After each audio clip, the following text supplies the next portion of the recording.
There's a moment in season 4, episode 3, that lasts maybe 10 seconds, and it is quietly the most important thing this show has ever told us about Ethan Matthews. He's talking about the Lake of Tears, the place he first described back in season 1, the place everyone around him has always treated as a story he pulled out of a children's book, and he corrects them. He didn't make it up, he says. He thinks he remembers it. Remembers, not dreamed, not imagined, not read about in the Chromonocle. Remembers as in a memory, as in something that happened to him in a place he has never been. For 3 seasons, the safest read on Ethan Matthews was that he's the one genuinely ordinary person in a town full of marked people. His mother has died and returned across lifetimes. His sister walks through time, his father was murdered as a message, and Ethan was the kid, the emotional stake, the reason the adults keep fighting, but not himself a piece on the board. Season 4 broke that reading. A dead man gave this boy a quest. The quest led to a lake, and the lake was full of bodies. So today we're doing what this channel does. We're going back to the beginning and tracking Ethan Matthews across all 4 seasons. Not the theories first, the evidence first, to figure out when exactly this kid stopped being ordinary, and whether he ever was. Start with the RV because the show does. Before Fromville, the Matthews family is already a family in quiet collapse. Their infant son Thomas died in a household accident, the grief cracked the marriage, and the Yellowstone road trip that drives them into the town's orbit was meant to be a last good memory before Jim and Tabitha told the kids about the divorce. That context matters for everything Ethan does afterward because Ethan arrives in Fromville already living inside stories. His toys have names and death scenes. His sister performs little tragedies for him with those toys, and when a character dies, Ethan's instinct isn't to accept it. It's to invoke the rules. Bring him to the Lake of Tears, he says. The fairies can fix him. That's the first time we ever hear the phrase, and it's a throwaway. A kid quoting a kid's book. Then the tree in the road, the crash, the town that doesn't let you leave. And here's the thing about Ethan in season 1 that's easy to forget now. He adapts faster than anyone. Not because he's brave in the way adults are brave, but because he has a framework. Where the adults see a violation of reality, Ethan sees a genre. There are monsters, there are rules, there are helpers, there are quests. He's not wrong about any of it, by the way. The monsters do follow rules. The talismans do work like magical objects. Strange helpers do appear with selective information. Ethan doesn't cope with Fromville by denying it. He copes by recognizing it. The question the show plants under all of this and never answers is whether that recognition is a coping mechanism or a qualification. Because season 1 hands Ethan 2 experiences that ordinary kids don't get. The first is the boy in white. Recuperating from the crash, his leg impaled by wreckage badly enough to need surgery. Ethan sees the pale, silent child that, as far as we knew then, had only ever appeared to one other person, Victor, decades earlier, when Victor was the child of this place. Whatever the boy in white is, guide, ghost, recruiter, he does not appear to everyone. He appears to children or to people the town has plans for, and in season 1, Ethan is both. The second experience is the dream. Ethan has a seizure and file that detail because this show has been building a quiet pattern around seizures ever since. When the new party crashed into town in season 4, the group whose arrival put Sophia inside the walls, the priest among them had one, and the clinic treated it as almost routine for newcomers. Julie's storywalking is entangled with them. Whatever the mechanism is, seizures in Fromville sit adjacent to the supernatural, and the show has been careful never to present one as meaningless. Ethan's seizure comes with a dream, and the dream takes him somewhere specific, a room with drawings on the wall, and among them the Lake of Tears. The room, as near as we can tell, is Victor's room in Colony House, a room Ethan had never entered. A boy dreams his way into the private space of the town's last surviving child, sees a drawing there, and names it after a location from his storybook. In season 1, that read as texture. It reads very differently now. And then there's Sarah. Early in the show's run, the voices, the same voices that had already made her an instrument of horror, tell Sarah Myers that there is a way for everyone to go home, and the price is Ethan's life, not Boyd's, not Jim's, not any of the capable, dangerous adults. The price is the small boy with the injured leg who thinks he's on a quest. Most kids get a participation trophy for showing up. Ethan got a kill order, she goes through with it. That's the correction the memory of this show tends to soften. Sarah doesn't resist the order, she attempts it. And the only reason Ethan is alive is that her brother Nathan and Father Catry got between them. Nathan died in the struggle. The voices promised Sarah that obedience would save her brother and everyone else. Her obedience is the precise thing that killed him, and the show, being this show, never tells us why the voices wanted Ethan dead, which leaves exactly 2 shapes the answer can take, and both of them make Ethan the most important child in town. Either the thing that speaks through the voices feared him, feared what he might become, or find or finish, and wanted him removed. Or it needed him as material, as an offering, the way this town has needed children before. Threat or ingredient? Season 1 doesn't tell us which, neither does Season 4. But a story does not put a price on the head of a nobody. Now, and this is where honest analysis has to do something uncomfortable. We have to argue the other side, because there is a version of Ethan Matthews, and for 2 full seasons it was arguably the best supported version, where all of this is misdirection. Call it the ordinary boy problem. Here's that case, made as strongly as the evidence allows. The boy in white sighting, never repeated with consequence. The show introduced the possibility that Ethan had Victor's kind of sight, and then let it lie fallow. The dream? A traumatized child with a head full of fantasy literature, in a town that gets inside everyone's head, produced one strange dream after a medical event. Kids do that without supernatural assistance. And through seasons 2 and 3, while the show's mythology detonated around him, Tabitha falling from the tower and waking in the outside world, Julie slid toward her own strangeness. Boyd carrying the town on his back, the cicadas, the tunnels, the ruins. Ethan mostly did what children do. He played. He asked questions adults couldn't answer. He was protected, redirected, lied to for his own good. The deepest relationship he built in those seasons wasn't with the town's mysteries, it was with Victor. And the friendship between Victor Kavanaugh and Ethan Matthews is one of the most quietly devastating things this show has ever done, because it works in both directions at once. From Ethan's side, Victor is the one adult who doesn't perform confidence, who talks about the monsters and the forest and the rules like facts instead of nightmares, which is exactly the register Ethan lives in. From Victor's side, Ethan is himself. Victor looks at this boy and sees the child he was when his own cycle came for the town, young, story-brained, watching the adults fail in real time. Victor survived that, survived it alone for decades in a place designed to erase people. And so Victor does for Ethan what nobody did for Victor. He shares his knowledge, his history, and eventually the most precious thing he owns, his drawings. Decades of documentation, the only continuous record of this town's past cycles that exists anywhere, entrusted to a small boy for safekeeping. It went the way things go when you entrust an archive to a child. The drawings were lost, and with them, answers we can only guess at. But notice what that beat is actually doing structurally. The show didn't have Victor hand his drawings to Boyd, the leader. Not to Tabitha, the woman his own mother's role seems to echo. Not to Jade, the man decoding the symbols. To Ethan. Victor's instinct and Victor's instincts about this town are right far more often than anyone credits, is that Ethan is his continuity, the person who occupies the seat Victor occupied. And by season 4, that instinct has stopped being subtext. The show now lets Victor and Ethan circle the idea openly that if the cycle repeats, if the town takes everyone again the way it took everyone in Victor's childhood, Ethan is the one who survives it,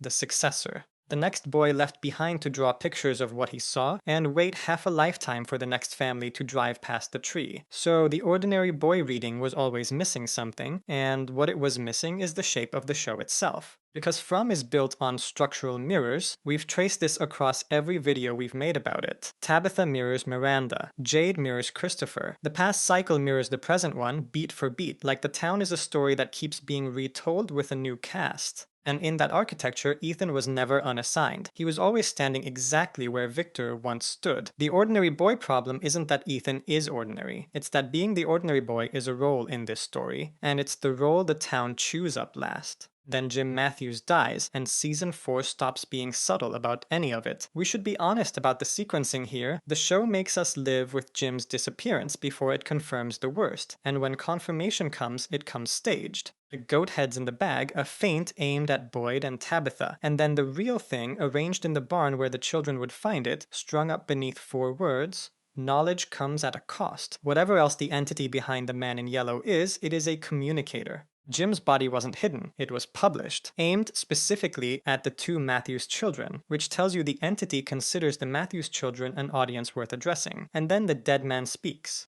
In season 4, episode 2, Ethan slips out alone and walks back to the crashed RV to retrieve the radio, because he wants to send a message to Thomas, his baby brother, asking him to look after their father on the other side. A grieving child using the only technology he has, addressing one dead family member on behalf of another. And it's there at the wreck where his story began that Jim is waiting. Not a flicker at the edge of vision, he holds his son, and Jim gives him a task. Not comfort alone, not goodbye. A task, find the Lake of Tears. The location from a children's book, the drawing from a dream elevated by a dead man into a mission objective. And Ethan asks the exact question a child would ask, the question that breaks your heart in one line, why can't we find it together? And gets no answer, because when Ethan turns toward a voice calling his name, his father is gone. In Fromville, even the dead are on a clock. Dead fathers in this show do not rest. They assign homework. Now, we have to put the caution flag on this beat, and it's the same caution we've applied all season. Deceased people appearing with guidance is an established pattern in this town. Boyd has seen Father Katri more than once, Jade got a course correction from Tom, and the show has never certified whether these apparitions are genuinely the dead, or the town puppeting the dead, or something stranger. The entity wears faces. We spent this whole season watching it operate through the thing wearing Sophia's face, patiently, cruelly, playing a long con on an entire town. So when Jim's voice sends Ethan toward a lake, the honest hearing is this. It is confirmed that Ethan received the message. It is not confirmed who sent it. A benevolent father pointing his son towards salvation and a predator baiting a hook look identical from where Ethan is standing. They look identical from where we're standing too. Which brings us back to the line. Season 4, Episode 3. Ethan, deep in his quest now, says the thing that reframes his entire arc. The Lake of Tears isn't something he invented. He thinks it's something he remembers. And unlike almost everything else in this show, that line has no innocent explanation. If Ethan remembers the lake, then Ethan has a past that precedes Ethan, a history his conscious mind shouldn't have access to, surfacing the way Tabitha's lifetime surfaced, the way Jade's predecessor bleeds through into his present. The show has spent 4 seasons establishing that certain people return to this town across cycles, drawn back again and again to a job left unfinished. It has told us explicitly that Tabitha and Jade have been here before, under other names, in other lives. Season 4,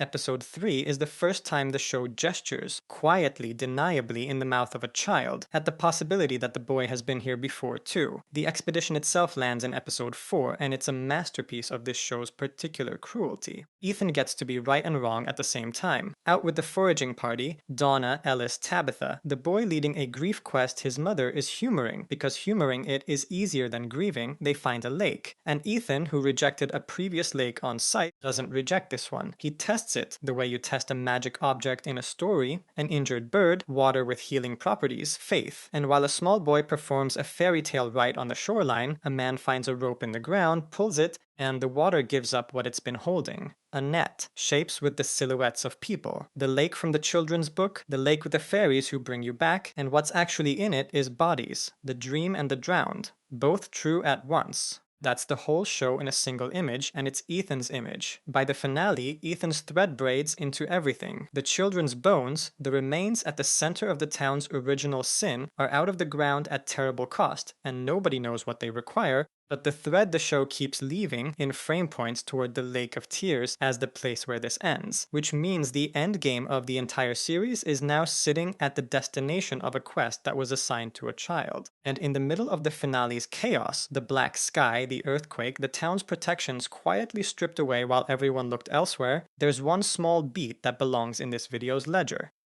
Henry, unraveling, convinced none of this is real, points a gun at Victor, and it's Ethan's arrival, unplanned, unknowing, a kid walking into a room that breaks the moment and saves Victor's life. Read that as coincidence if you want. But this show has trained us for 4 seasons to notice when the boy is standing in exactly the right place, and Ethan Matthews has a habit of being the variable nobody accounted for. So, 4 seasons of evidence on the table.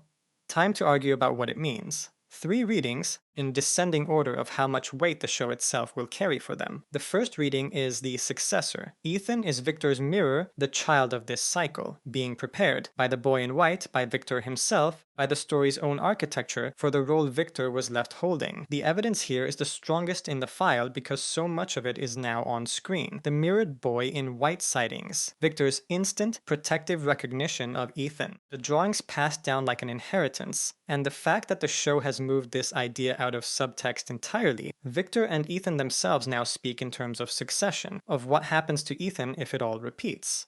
Where the readings diverge is on what succession means. The bleak version, Ethan survives the fall of this cycle and becomes the next victor, the next lone child aging inside the town's memory, and the story is a tragedy about a wheel that never stops. The defiant version, and it's the one the show seems to be arming, is that Ethan is the successor who breaks the pattern. Victor was the child who survived. Ethan might be the child who finishes. Victor never got to complete whatever the boy in white once needed from him. The guilt of that failure has shaped his entire life. Ethan, with a map made of dreams and a dead man's instructions, is walking the route Victor never finished. On the evidence, this is the reading to beat. The second reading is the key, the idea that Ethan isn't just positioned in the story but required by it. This is where Sarah's kill order lives, and it's where the pattern of Ethan's survival lives too, though we need to handle that pattern with clean hands. It is true that Ethan has walked through 4 seasons of a lethal show essentially untouched, and that danger has bent around him more than once. It is not established that anything is protecting him. This show complicates its rules too often for that kind of language, and we won't use it. What we can say is that both possible engines of the kill order converge on the same conclusion. If the voices wanted Ethan dead because he's dangerous to the entity, then Ethan is the threat the town fears, the one who can end it. If the voices wanted Ethan dead as a sacrifice, then Ethan is a component the town needs, and the parallel to the original children, the ones whose bones are now above ground waiting for an answer, becomes almost unbearable.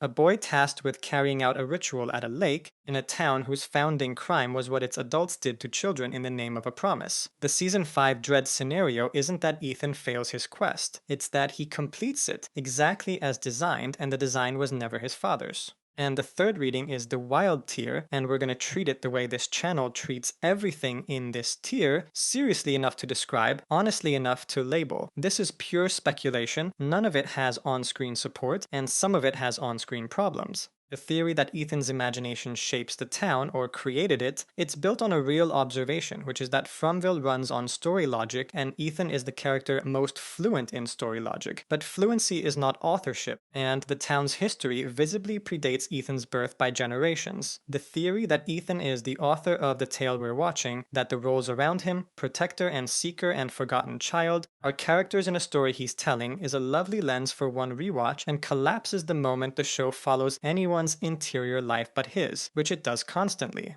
And the theory that Ethan grows up to become the man in yellow, the time loop tragedy where the boy trying hardest to escape the town becomes the thing that runs it, has exactly one thing going for it, which is that this show's relationship with time is broken enough that we can't rule it out. Somewhere out there is a version of this story where a small boy in a yellow raincoat has been running purgatory all along. It is not a version anyone can defend with evidence. What these theories get right, and the reason they persist, is the underlying instinct. The audience can feel that Ethan is load-bearing. The wild tier just guesses at the wrong load. Where does that leave us 1 season from the end? It leaves us with tears, held honestly. Confirmed, a dead man gave Ethan a quest. The quest's destination is entangled with the bones that may end everything, and Ethan claims to remember a place he has never been. Strongly inferred, Ethan stands where Victor stood, and the story knows it. Genuinely open, whether the boy is the town's threat, its instrument, or its heir, and whether the voice that set him walking toward that lake belonged to his father at all. The show has 1 season left to answer for this child.